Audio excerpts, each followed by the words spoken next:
When the sun rises, I wake up and chase my dreams.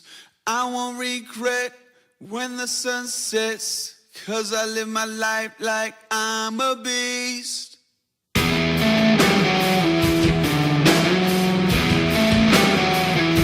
a motherfucking beast. I'm a motherfucking beast. I'm a motherfucking beast. Imagine you're on your deathbed, and standing around your deathbed are the ghosts representing your unfulfilled potential. The ghost of the ideas you never acted on, the ghost of the talents you didn't use. And they're standing around your bed, angry, disappointed, and upset.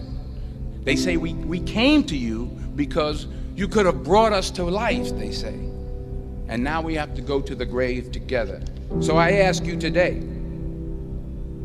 how many ghosts are going to be around your bed when your time comes? In order to do something you've never done, you must be born again.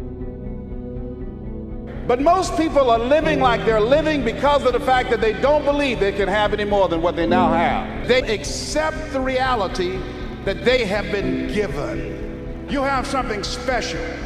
You have talents and abilities in you that you don't even know. First step is you got to live your calling. You got to decide what is it you love. Don't listen to the naysayers. I mean, how many times have you heard that you can't do this, you can't do that, and it has never been done before? Yes, you can. I want you to think about this goal that you want. I want you to envision it and see it in your mind's eye. And every day say to yourself, I can do this. I can make this happen. There is no passion to be found playing small and settling for a life that's less than the one you're capable of living. You will fail at some point in your life. Accept it. You will lose. You will embarrass yourself. You will suck at something. There's no doubt about it. Over time, you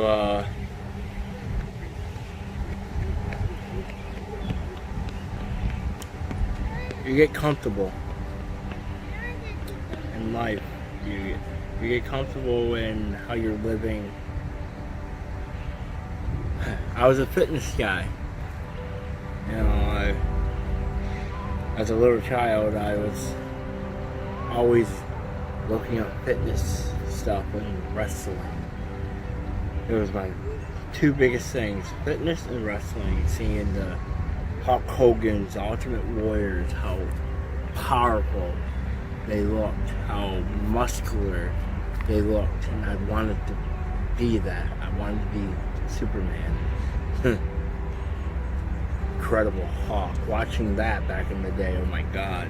Back in the early 80s, early 90s, wanted to be big like them.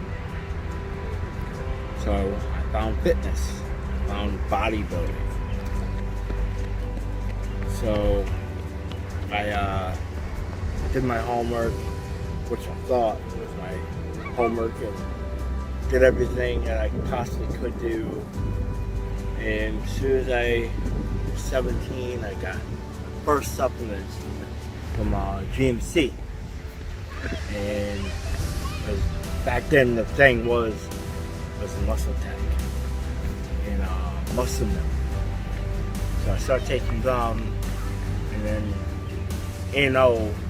nitrous oxide came out. I had to get that. And the next supplement promised this. I had to get that, and I had to get that, and I had to get that, and I had to get that. Before I knew it, my whole room, guys, was just nothing but supplements. And I thought supplements was going to give me the body if I just worked out a little. And I was ripped as a child. I was ripped at a young age. It was, just posing pictures I post up. Me just post, just abs ripped, muscles popping. I was living the life I thought. I was so cocky back then too. And then you get older, guys, when life hits you, you know, when you hit your 30s, that ain't no lie. When you hit your 30s, things start going downhill. Health, when you start driving, actually.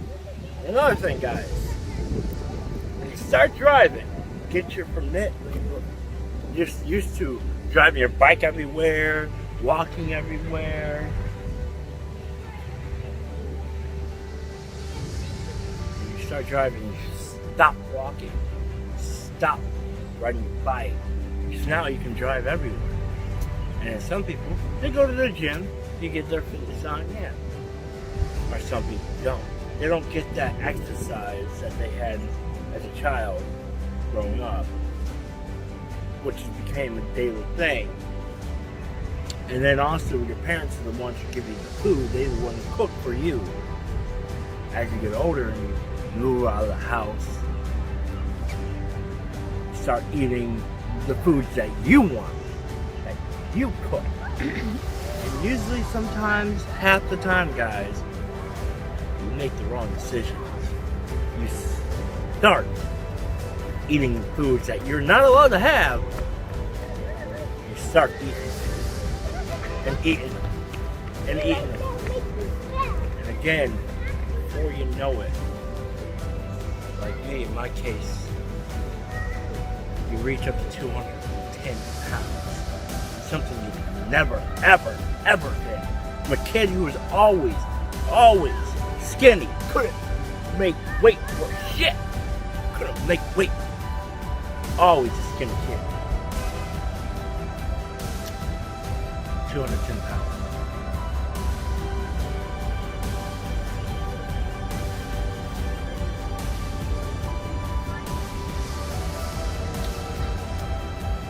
When you're at that weight, you see yourself, you know, people start, you don't notice it right away. People start to notice it. They start, what do you do? Poking at your belly. When you try to put on a shirt that you love so much and you can't put it on. Or the favorite jeans that you rocked so much. Trying to put them on, you can't get them on. And then when you go on a family trip and pictures are being taken, and then you look at the pictures like, oh wow, that's good. And then you're like, what the? Oh my God, that's me now? It hits you. Guys, it hits you like a baseball bat to your face. Reality of what you allowed to happen to yourself. No one else did it. No one force fed you. No one said, eat that, eat that, eat that. You gotta eat that or this is gonna happen. No one said that. But you develop a habit. It's like an alcoholic. It's like a drug addiction. Junk food is addiction. It's a comfort food. That's why a lot of the world, in a respectful way, is obese. Because the food is so tasty. It's so sweet. It's designed for you to love it. It's designed for you to want it. Feel like you need it. But like I said, 2020, my lowest, 210 pounds. Not proud of it. So this is my road.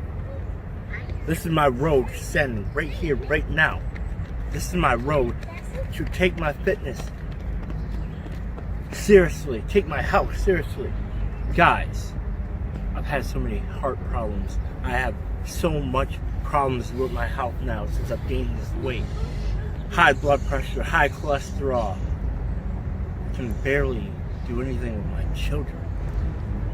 I don't have the energy that I once had. I do backyard wrestling, guys. Being in there, I'm so winded. So this is my road. This is my road to redemption.